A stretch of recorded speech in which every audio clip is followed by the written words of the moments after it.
A graça e a paz do nosso Senhor e Salvador Jesus Cristo. Hoje nós vamos meditar a respeito do modelo que o nosso Senhor Jesus Cristo é para nós e o exemplo que nós devemos ser para aqueles que estão à nossa volta. Para que nós não caiamos em dois extremos. Existe um extremo que diz que nós não devemos seguir o exemplo de ninguém.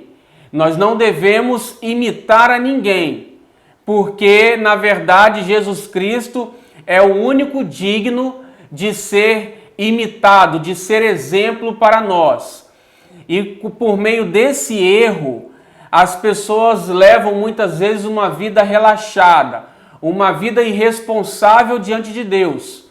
Porque uma vez que ninguém pode ser exemplo para nós não podemos observar o procedimento de ninguém, então nós também não precisamos ser exemplos e nem dar satisfação a respeito das nossas vidas. Há também um outro extremo em que a pessoa se torna tão dependente de um líder espiritual a ponto que, se esse líder vir a cair, essa pessoa também cairá no mesmo buraco que o líder.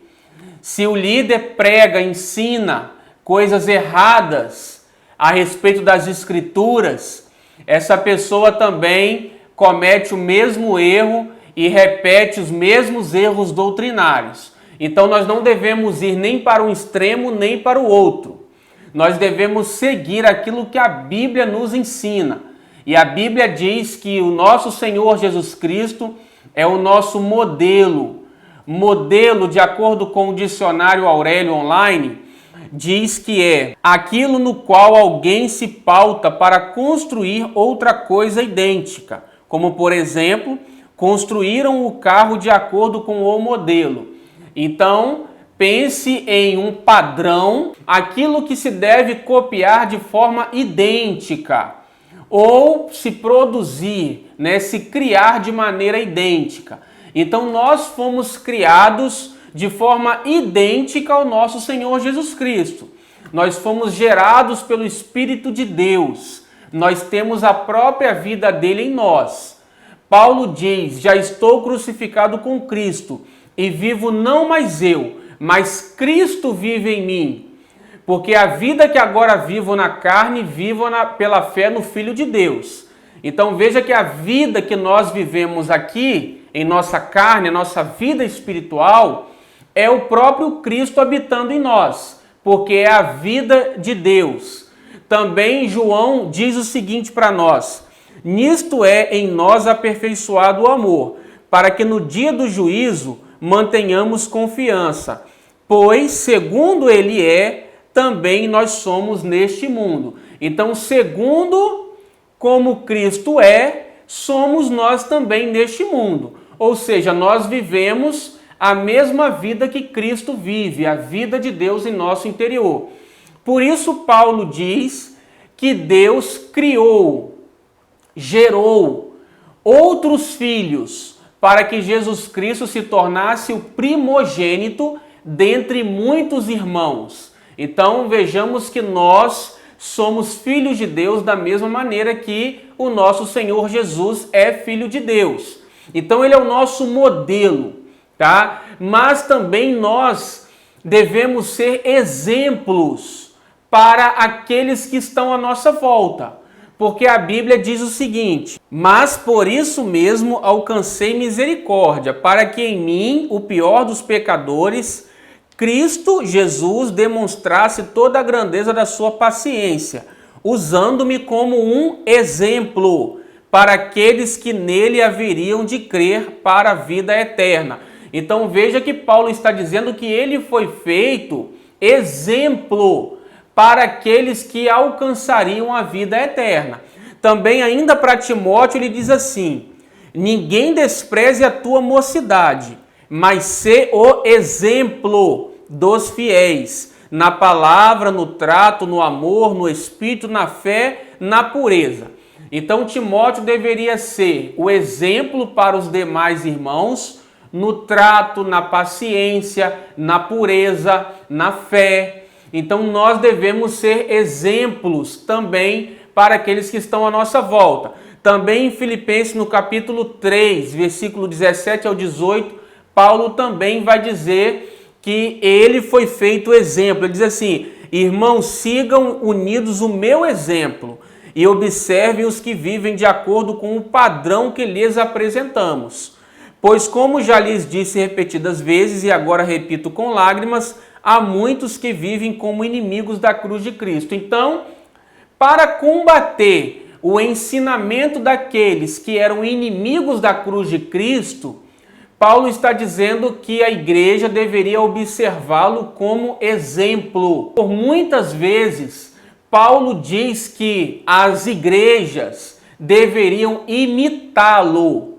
Então nós devemos imitar aqueles que pela fé e paciência alcançaram as promessas. Então Paulo vai dizer assim aos coríntios: admoesto-vos, portanto, a que sejais meus imitadores.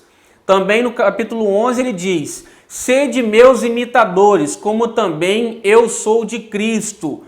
E assim como aos coríntios, nós vamos ver que aos tessalonicenses, por diversas vezes, Paulo disse àquela igreja que eles deveriam imitá-lo no seu procedimento em servir a Cristo. Também o apóstolo João, na sua terceira carta, diz para Gaio que ele deveria imitar aqueles que andavam de maneira honrosa diante de Deus. Vejamos o que diz a palavra: com efeito vos tornastes imitadores nossos e do Senhor, tendo recebido a palavra, posto que em meio de muita tribulação, com alegria do Espírito Santo.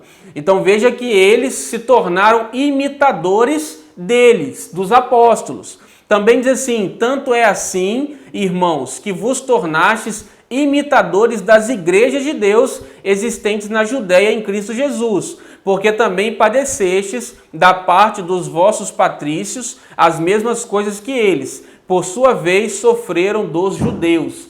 Então veja que a igreja de Tessalônica estavam imitando a igreja da Judéia, de Jerusalém, sendo perseverantes diante das tribulações, das perseguições que essa igreja estava enfrentando. Também Paulo vai dizer o seguinte: não porque não tivéssemos esse direito, mas por termos em vista oferecer-vos exemplo em nós mesmos para nos imitardes. Também ele diz: pois vós mesmos estáis cientes do modo por que vos convém imitar-nos, visto que nunca nos portamos desordenadamente entre vós.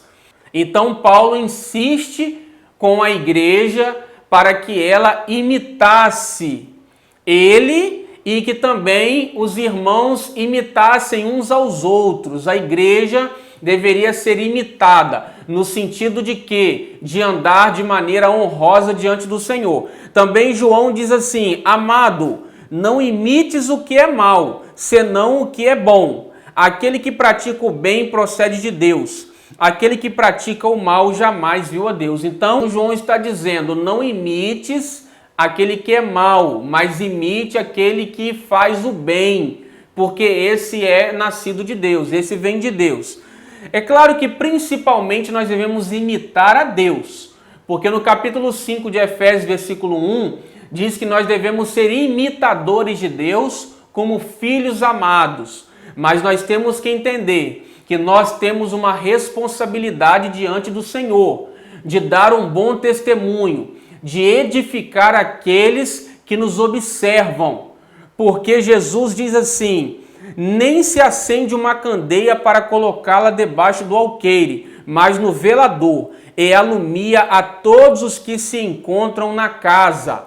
Então aqui Jesus está nos ensinando que nós iluminamos aqueles que se encontram na mesma casa que nós. E quem é que está na mesma casa que nós? A nossa família e os nossos irmãos na fé. Então, aqui nós entendemos que um filho de Deus ilumina o outro. Por quê? Porque ambos estão na casa. E ele vai continuar dizendo: assim brilhe também a vossa luz diante dos homens, para que vejam as vossas boas obras e glorifiquem a vosso Pai que está nos céus. Então também todos os homens, aqueles que nos observam, devem receber essa luz de Cristo que brilha em nossas vidas. Para quê? Para que Deus seja glorificado.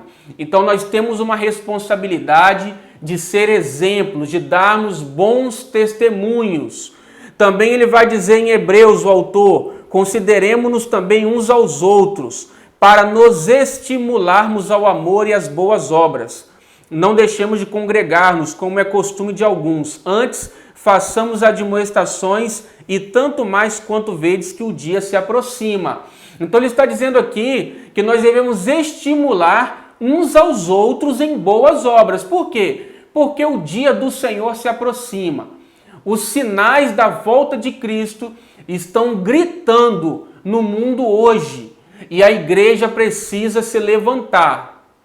Porque o Senhor em breve estará nos levando para junto dele. Então nós precisamos, a luz de Cristo que está em nós deve brilhar.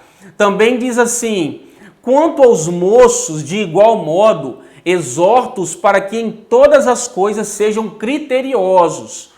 Torna-te pessoalmente padrão de boas obras. No ensino mostra integridade, reverência.